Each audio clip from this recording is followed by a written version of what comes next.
So here I'm going to do a couple of readings. One from Peter Kingsley's Reality, and another from some dude called Aaron Berry, Closer to God. And we'll see what we make of them, shall we? So, Peter Kingsley is talking about the Greek philosopher Parmenides, and how Parmenides was greatly misunderstood. And he speaks how Parmenides never looked upon the masses, the human being, with any level of favour, because he considered them to be basically what we do today, automated drones. This is 2,000 years ago. And so I'm going to read a couple of pages and let's just see what we make of this. Parmenides said, "Our minds are like a dog's bladder.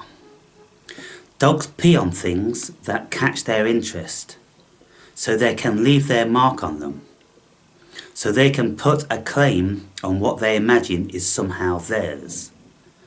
When anything catches our interest, we think about it and overwhelm it with the smell of our thoughts. Just by thinking matters over, we bring them into our own level, make them a part of our world, without ever realizing what we are doing. The art of knowing how not to impose ourselves on the things we see or hear or read is a hard one to discover. We are not aware that there are secret ways of allowing them to penetrate and change us, rather than us always changing them. For this one essential art, no schools or colleges exist to teach us. Learning it takes either a long and lonely training or just a few intense moments of searing honesty and sheer disgust with ourselves." I could take you straight to the gold point here in Parmenides' philosophy, but if I were to do that, you would give it some thought, have a pee and walk away. So I will show you instead what has been done to the gold, the dirt it has been buried in, how what he said has been changed over hundreds and thousands of years, altered beyond recognition. Then you might feel enough regret and remorse for what has been done that you will manage to catch yourself in the act of doing the same thing and stop yourself in your tracks. Now, what is being said here is that what the vast majority of people do when they are experiencing something, they project their limited knowledge onto that thing. Like he says, our minds are like a dog's bladder. Dogs pee on things that catch their interest, so they can leave a mark on them, so that they can lay a claim to them, and they imagine is somehow theirs. So we go around and we look at a blackbird, and we look at an oak tree, and we look at flowers and this, that and the other, and we go, oh, flower, oh, blackbird, oh, tree. And so we're peeing, and we are taking ownership in our tiny little minuscule states of consciousness, and we are labelling all those things as our own when we haven't got the foggiest what they really are, because we never take away that facet of us where we think we know everything. We never just stop to look and to listen and to feel.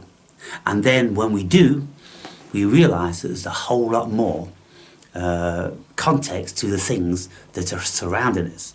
And so this is what I was speaking about yesterday. And what always happens with me is whenever I'm speaking about something, the very next day I will listen to a video about it that somebody sent me, or I'll pick up my book that I'm reading and the very next page and chapter is on that. Let's see what else he says about it. There's only 1.5 pages left. For there is nothing at all to be learned from Parmenides by thinking over what he says. That way you will only change it. And yet there is a way if you approach it with alertness and the greatest stillness of allowing it to change you. The goddess has already managed for someone who knows there is no separating anything from anything to cover a fair amount of ground, has arrived at a point of exposing the horrific condition of humanity, dazed and lost on its cosmically illusory path. But no one is particularly shaken or disturbed to hear about this, which is a good cause for concern. In fact, scholars stay supremely unperturbed and set about translating what she goes on to tell Parmenides next about the imaginary path without a care in the world. Now, this whole book is premised on a poem that Parmenides wrote, which supposedly derived from the goddess of wisdom, the cosmos. And she told Parmenides something about the nature of man, and so he tries to describe that. Don't let much experienced habit force you along this way, so that you exercise an unseeing eye and echoing ear and tongue, but judge by reason the highly contentious argument put forward by me. The results of this basic translation: there is a tendency for individual translators to vary a word here and there, but the sense they give is always the same, are as simple as they are stunning. Now, so what the goddesses said, you know, don't walk around like dogs pissing on everything, and taking ownership of these things, because you can't own anything. You will never ever grasp the full magnitude of a single thing, and so you must give everything the greatest of respect and never label it with nothing, and always look and inquire. Every single time, every single day when you see something, it is different, it's a new experience, and so we have to inquire and we have to be open to it. But you see what happens with the human being, with the ego. Every time it sees something, it labels it and then it just tosses it onto the back of the pile of things we think we know everything about. And that's why, once we have come upon a bird, you see, when we're children, we'll look at things and we'll notice many things. And then when the parents go, oh, blackbird, blackbird, the baby goes, oh, blackbird. And then, because it thinks it knows, you know, what that is now, because it's labelled it, that's the nature of human consciousness, then it goes on to other things. Oh, that's a robin, and that's a thrush, and this is a chaffinch, or whatever. And then we will never ever look at them again, really, as we mature and we come out of our state of God consciousness, looking through at the world with children's eyes. You see, this is why Jesus said, truly I say to you that you have to become like children if you're going to enter into the kingdom of God. And then when you look at the world like children, as if you're looking at everything for the first time, and don't label a single thing, don't be pissing on everything, then that's when you will awaken. That's when you'll realise the genius of the cosmos. On his great search for truth, Parmenides is being told to reject everything he experiences and rely on reasoning instead, to follow the path of rational analysis, not empirical inquiry, not this is this and that's that. And he is also being confronted with the momentous discovery of a formal distinction between the path of reason and the way of the senses. Pure thought can get us to reality, provided we turn away from this messy world of sense perception, abandon it, leave everything we see or hear or touch or smell behind. So the goddess is against experience, an enemy of the senses, rejects them both out of hand.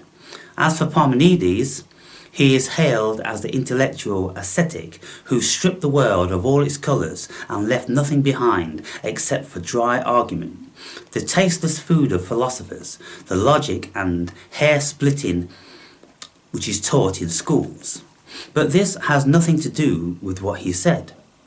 That's not the message he came back with from the underworld. The Greek words he used have been distorted, twisted, forced into yielding a sense he never gave them and never could have given them. The result, as any sound scholar should be able to appreciate straight away, is sheer fabrication, an imaginary invention. And what you will detect here in these modern versions of Parmenides is not the scent of reality, the lingering perfume of another world. It's the smell of your own piss. So, as it states, scholars that read Parmenides are not seeing what he was really saying. They have like petrified it, they've dried it out, and they've made it very aesthetic and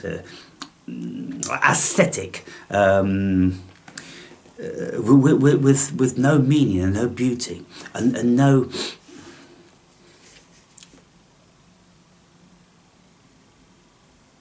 You know when you smell a rose, or when you look into a child's eyes, undescribable. And so they've took all that out. And the last line is the most poignant, that what we have to do is stop smelling our own piss. Like dogs when they are walking on their rounds, or cats even, everything they come upon, they piss on it. They lay claim to it, and that then becomes theirs. It's their familiar territory, and they will never investigate it any further because they can all smell their own piss on it. And so, oh, that's my own piss, this is my own piss, that's my own piss, this is everything I know. But they don't really know it. All they know is the smell of their own piss. So here I'll read a few passages out of this book here. How do we break free from our self-imposed tyranny and create heaven within? So basically I'm saying here, how do we stop smelling our own piss? Keep in mind the general theme of this book, which is how to be closer to God, how to be closer to yourself, how to be closer to cosmic essence. I will continue my endeavour to shed a little light upon a few other facets of our human nature, which may become valuable allies in our quest. Bearing in mind that the kingdom of God is within us all, potentially, if only we can create fertile ground for it to flourish. Let us once again try to pinpoint what that means and what it feels like. To become emotionally free from the trappings of subjective negative energy, we must let everything go. We must find the inner calm to let all unwanted emotional energy directed at us simply wash over us. Also, we must vastly restrict or completely nullify the production of opposing forces generated within ourselves via our unwholesome thoughts and negative resonant energy forms. Only if we can achieve this will we be within the required realm of creating our very own nirvana, or heaven, or the kingdom within. It is essential that we eliminate any vestige of negative, unproductive judgment, hate, jealousy, envy, regret, angst, desire, lust, etc. The list is potentially depressingly inexhaustive, and consequently there are far too many traits to list here. but most of us will recognise them when we encounter them due to the energy they carry. Each one of those traits has its hallmark of a negative feeling that pertains to it, and they are all destructive to our endgame of deep inner peace. As long as we harbour any of those traits, we will never be free. As a result, we will keep ourselves bound in shackles of misery, which to the average person is hardly discernible because they have never been without those shackles of misery. But when we begin to evict what I call our unwanted guests from our house of God, we start to feel the significant difference. It is akin to living in a house with about 50 disrespectful, problematic, unruly people. The house is chaotic because so many varying energy forms are reacting to each other like free radicals. One day the hater takes the floor, and the next day the self-righteous dude. Then the selfish girl demands the living room to herself and her boyfriend until the jealous guy throws a tantrum. One after the other, free radical destructive energy forms running wild and unconstrained. This is the average human mind until we finally say enough is enough and get down to some serious spiritual practice, self-discipline and meditation. The road is long and there is no shortcuts, but the path is increasingly rewarding and worthwhile. I'm now speaking from my personal travelled path, which stretches back almost 14 years, and so I have learned a thing or two about me, I, myself, ego, spirit and soul.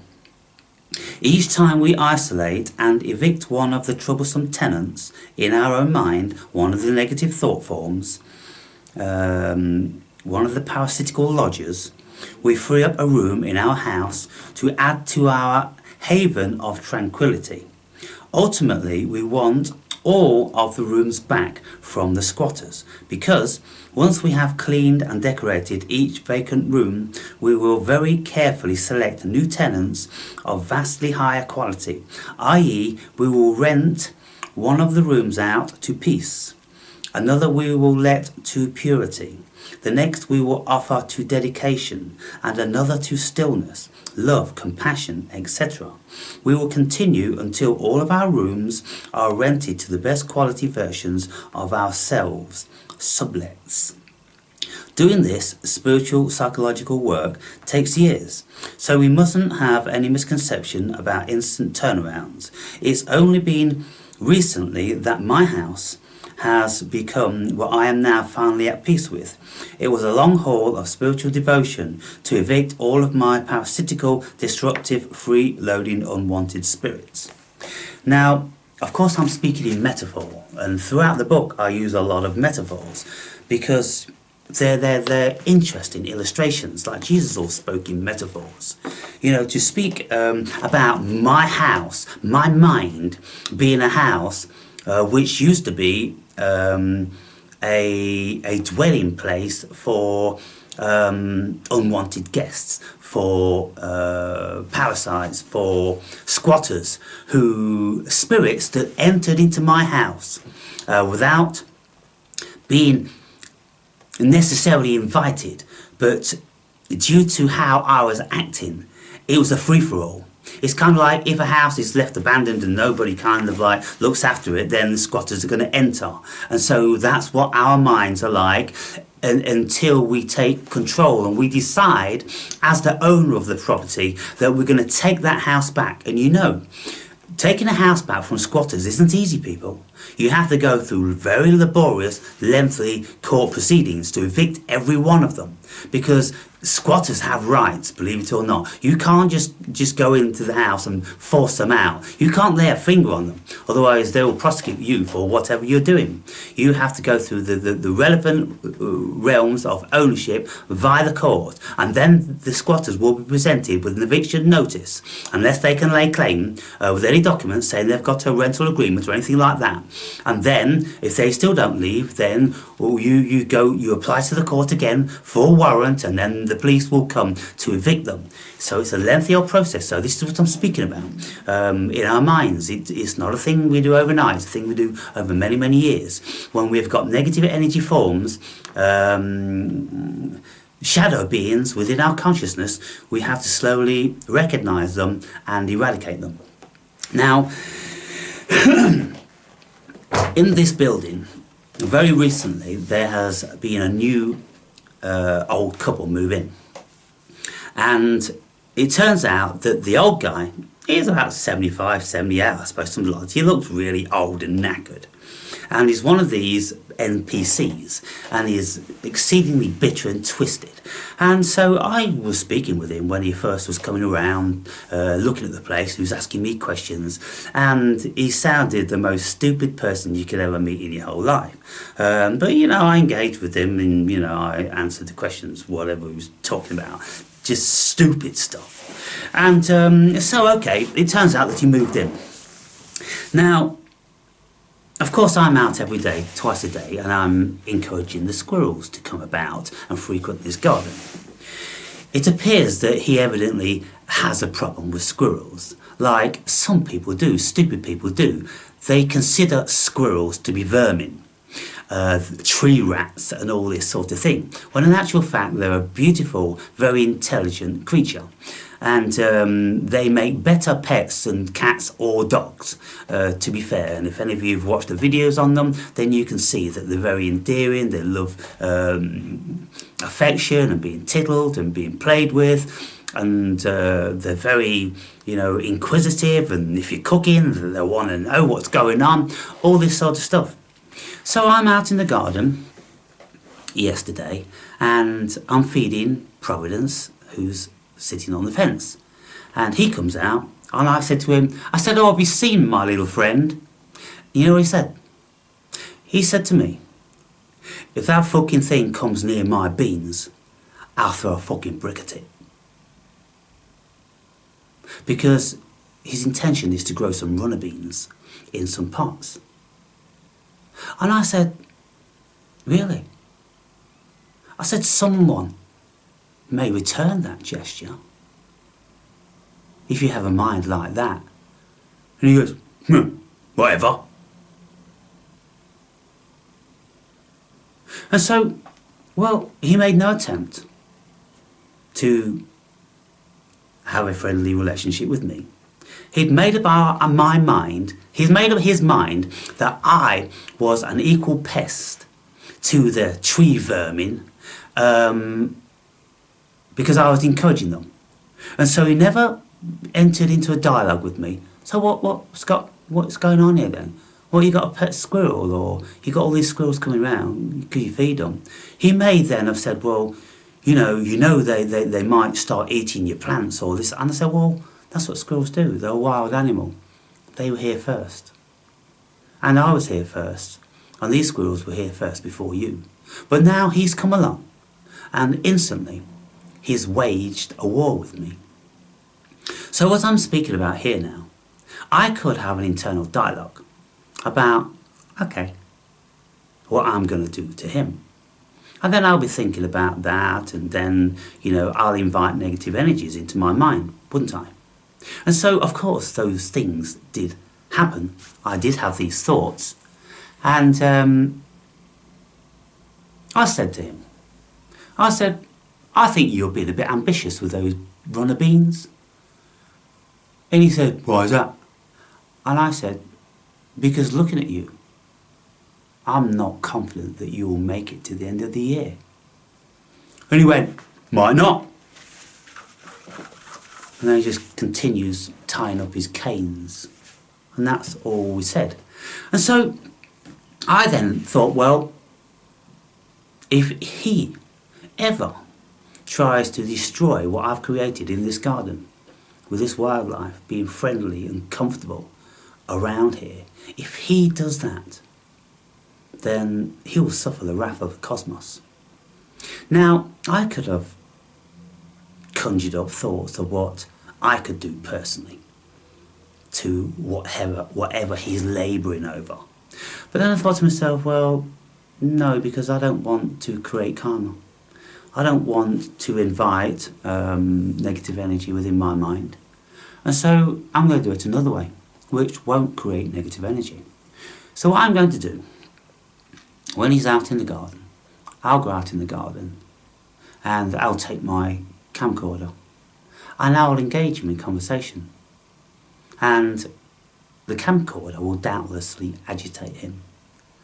And I will say, well, because you've already stated that you would become violent to my friendly animals here, well, I'm assuming that you may become violent with me. So I'm filming this conversation for my own protection. And of course I'm perfectly legal and in my rights to do it in a public place. But not only is this a public place, I live here. So I can do that. So I can engage him in conversations. And then I can catch him, because he's going to be too stupid to withhold anything back. I can catch him threatening to be violent, maybe even towards me, with his audacity, you know. If he took a couple of strokes, you know, in quick succession, he'd probably have a heart attack. But I'll just be offering things to him like, so how long did it take those beans to grow? 3 months. You know, because he'll probably answer back. And I'll go, well, don't you really think that's a bit ambitious? You know, I'll just be sort of trying to, well, of course I will. I'll be giving him an internal dialogue. And so I won't need to do anything to destroy him. I'm going to plant the seeds for him to destroy himself. And I don't have any conscience about this, people, because this is karma. He's brought negative, bad energy. And yesterday, he was out just down by my window and he's potting and he's doing this. And another neighbour comes out. And so I was like that at the window. And then I heard him say, fucking had a word with Knobhead this morning. And this other guy went, who? He went, fucking Knobhead up there. And then the other guy went, oh, he's not the sort to say anything. You know, and I'm friendly with him, been friendly with him for 5 years. And so then he started to tell the story. He said, these fucking squirrels, I told him I'd lob a fucking brick at them if they fucking come near these beans. And then he said, you'll fucking lob a brick at me. Well, we'll fucking see about that. And I'm like, you're fucking 75 years old. Where does all this bitterness come from? Why is it that you're starting out on this war? Why is it that people carry such negative energy? Obviously he's possessed, you see. His house is absolutely riddled with demons, with negative energy forms. And so I know, what I know about human psychology, is that his mind is never going to be free now. And every time I see him, I'll just keep planting a little bit more and a little bit more and a little bit more until in the end he's boiling, he won't even be able to sleep. And then he'll start saying things and I'll catch him on camera. And then he may even start to do things in his frustration and his anger. And so I'll get him to destroy himself. And then when I've got all that on record, then I'll present that to the owners of this building, which is the council, and to the RSPCA and to the police. And so that's how I'm going to be managing this. And I'm not going to be taking any negative energy on board.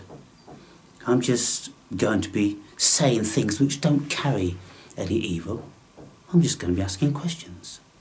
Do you think planting those beans is ambitious? It seems to me that you have quite a flushed complexion. Do you actually have a heart condition? Well, you know, getting angry is not good for your heart, don't you? Oh, look how red your face has gone. Look at those veins popping up in your neck. Did you have medication? Probably you should take some now. That's all I'm going to need to do. I'll let you know how it goes, shall I? But there's 2 readings. Speaking about the same thing. in very different ways. One 2,000 years old, coming from a hypothetical conversation with a goddess of wisdom, and another coming from personal, subjective experience in modern times, but both expressing the traits of the human being and how dismissive most of us are of the world around us, because we're living in some sort of a bubble of our own creating. We have created a bubble where we think we know everything. That's what most humans have done, you see. And this is why intelligent people will say that the most stupid of us are the ones that assume that they know the most, because they've labelled these things and they go, I know this and I know that, everybody knows that. But then when you ask them, well, what really do you know about that? What's that plant called over there? What's it construct? When does it grow? What's its qualities? They wouldn't know anything. And do you know anything about the nature of these birds or these squirrels? They wouldn't know anything. They've just labelled things and that's good enough for them. And then that's their tiny myopic world that they live in. And can you imagine these people that have gathered up all these negative energies and live in this house of torment? And so within my book, I'm speaking about how that is hell. That is hell, people. There's no hell anywhere else. There's only hell in human consciousness, because when you go outside of human consciousness, it's absolutely bliss. So hell is in human consciousness. And it's self-created, created via our thoughts. So we can think ourselves into heaven, or we can think ourselves into hell. And so both of these books are speaking intensely about that, because that is, I would say, it's the fundamental premise of what it is to be a human being. Whether we are going to exist in our self-created heaven whilst here on earth, or whether we're going to create a hell. And everybody we come upon, we're going to be beginning a war with, and then we're going to be carrying that weight. And it may turn out that that dude isn't really that much older than me, and yet he looks like he could be my father, most certainly, possibly my grandfather. Anyway, you'll get to see him. A horrible, horrible exhibit of a NPC. Anyway, cleanse the air, cleanse the air, cleanse the thoughts. Put myself back into my beautiful world, which is open and vast. And the only variety of negative energy are mostly the ones we create ourselves, or the ones that we entertain. If we don't create them ourselves, if they're like free radical, we just don't entertain them. We don't give them accommodation. We don't give them a room. We make sure that all the locks are on the doors so squatters just can't enter. We make sure that every one of the rooms has a contract and it's rented out to the best possible version of all these human facets that we entertain when we're on the spiritual path. Sometimes you will see me kind of like vexing, expressing myself in a certain way. But that isn't my disposition.